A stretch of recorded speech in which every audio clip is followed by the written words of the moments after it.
अस्सलाम वालेकुम dear students. आज हम क्लास 10 की एक्सरसाइज 1.4 का क्वेश्चन नंबर 3 सोल्व करेंगे। क्वेश्चन नंबर 3 है हमारे पास 4x is equal to 13x plus 14 under root minus 3।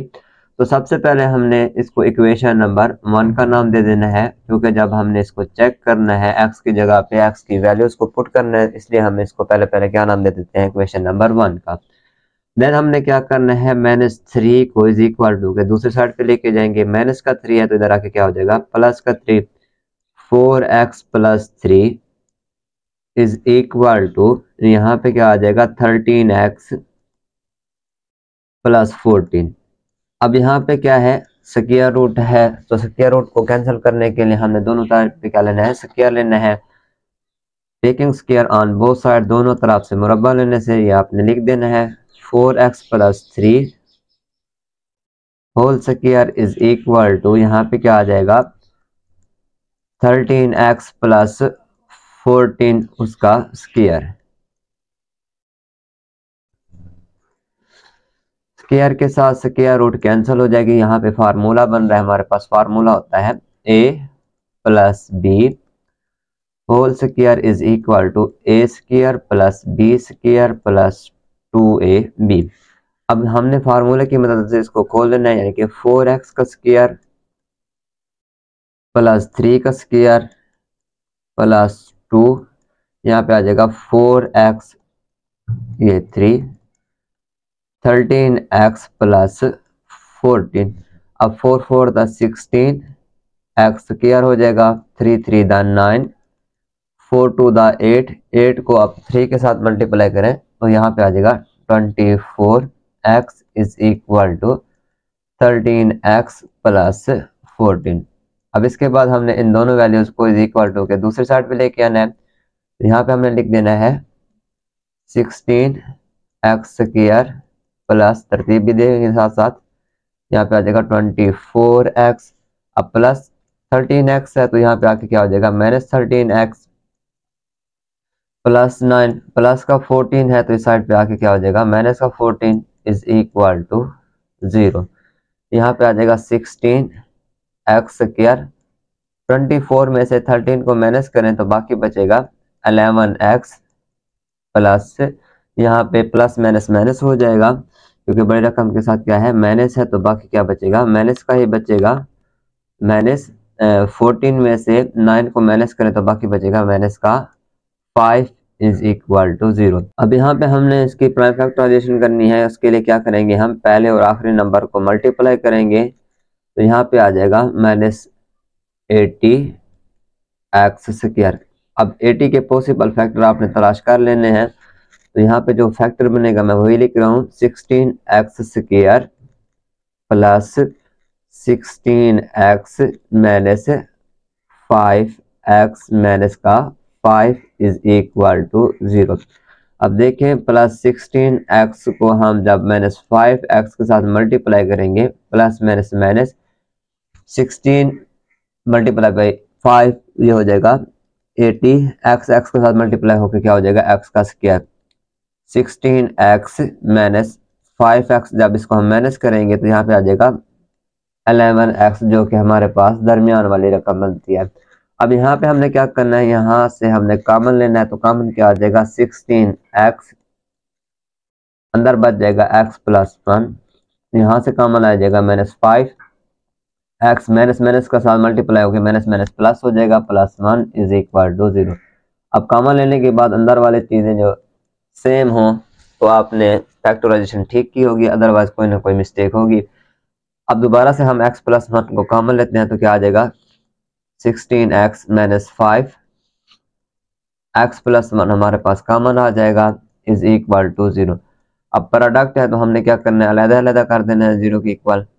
फिर 16x minus 5 is equal to 0, x plus 1 is equal to 0। 16x minus का 5 है तो इस साइड पे आके क्या हो जाएगा प्लस का 5, x is equal to 5 over 16, plus का 1 है तो दूसरी साइड पे आके क्या हो जाएगा -16। अब हमारे पास x की दो वैल्यूज आ गई हैं। अब हमने इनको चेक करना है कि इनमें से एक्सट्रीनियस रूट्स कौन सी है।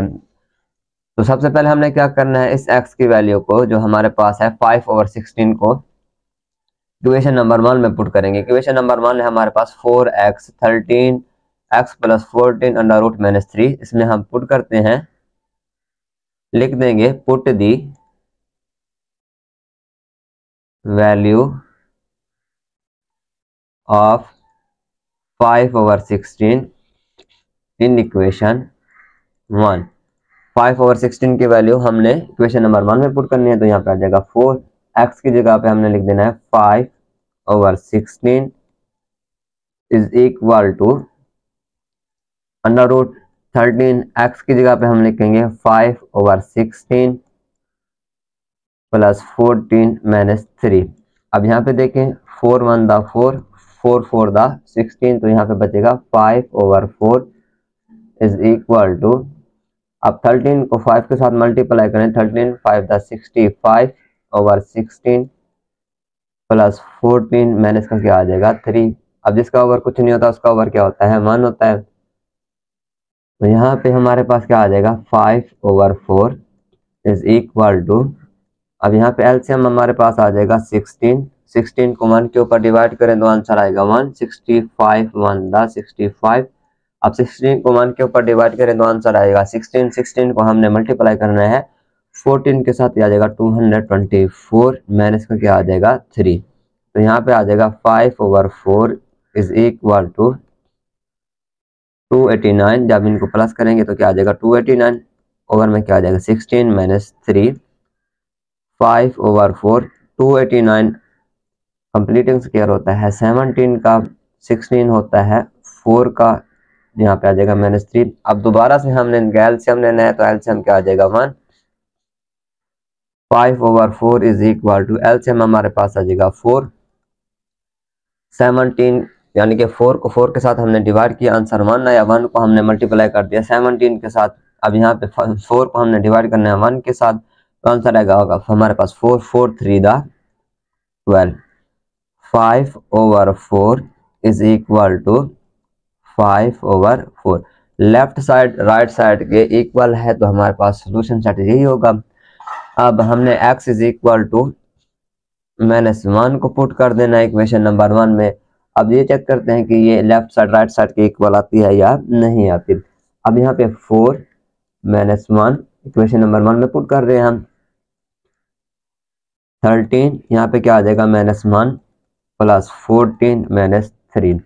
-4 1 दा 4। अब यहाँ पे क्या आ जाएगा -13 1 दा 13 + 14 - 3। -4 इज इक्वल टू, यहाँ पे आ जाएगा 1√-3। 1√1 के इक्वल ही होता है 1 - 3। -4 इज इक्वल टू हो जाएगा -2 के। लेफ्ट साइड राइट साइड के इक्वल नहीं है, लिहाजा ये क्या होगा हमारे पास एक्सटेनियस रूट होगा। सोल्यूशन सेट में हमने लिख देना है क्या क्या पुट किया था हमने, जो लेफ्ट साइड राइट साइड के इक्वल आया था, हमने पुट किया था 5/16 को। 5/16 हमारा क्या होगा सोल्यूशन सेट होगा, और एक्सटेनियस रूट हमारे लिए हो गया -1। -1 एक्सटेनियस रूट होगा, क्यों? क्योंकि लेफ्ट साइड राइट साइड की इक्वल नहीं है। सोल्यूशन सेट में लेफ्ट साइड राइट साइड की इक्वल है, इसलिए हमारे पास सोल्यूशन सेट क्या होगा 5/16।